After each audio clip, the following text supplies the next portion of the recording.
آیا ہے کہ اللہ تعالیٰ اس علم کی بدولت کتنی قوموں کو آگے بڑھائے گا، اور علم نہ ہونے کی بنا پر کتنے عزت داروں کو اللہ ذلیل کرے گا۔ بڑے بڑے معزز گھرانے، ان کے بچوں نے علم دین حاصل نہیں کیا، علم دین حاصل نہیں کیا، عزت والے گھرانے، دینی خانوادے، جن کی نسلوں میں نسل در نسل صدیوں سے دین، قیادت دین، مشیخت دین سب چلا رہا، انہوں نے اپنے بچوں کو علم دین نہیں پڑھایا۔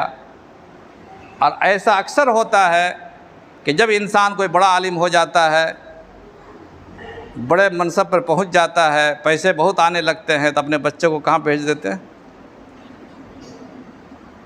کہاں بھیجتے ہیں؟ اسکولوں کالجوں میں، دوسرے ملکوں میں انجینئرنگ کر رہے ہیں، ادھر جا رہے ہیں۔ ایسے ہی ہوتا ہے، چاہے ماں ہو چاہے باپ، دونوں ذمہ دار ہوتے ہیں کہ مدرسوں میں کیا پڑھائیں گے، تو غریب لوگوں کا اڈا ہے، ایسے ہی ہوتا ہے نا۔ لیکن اللہ تعالیٰ، اللہ کے نبی صلی اللہ علیہ وسلم نے فرمایا کہ یہ علم ایک ایسی چیز ہے جو چھوڑ کے جا رہا ہوں، جو اس علم کو حاصل کرے گا اسے عزت دیں گے، اور علم نہیں حاصل کرو گے تو عزت ہے بھی وہ بھی ختم ہو جائے گی۔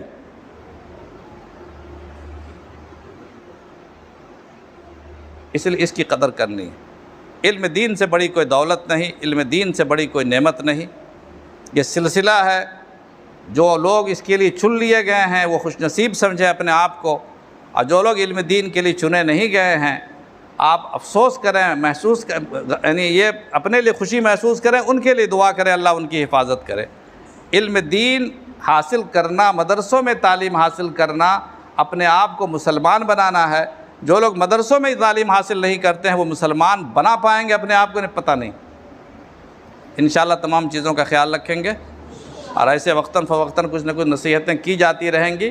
گزارش یہ ہے کہ ہر آدمی ہر بات کا خیال رکھے اور انتظامیہ کی مدد کرے، نماز کا اہتمام، سنتوں کا اہتمام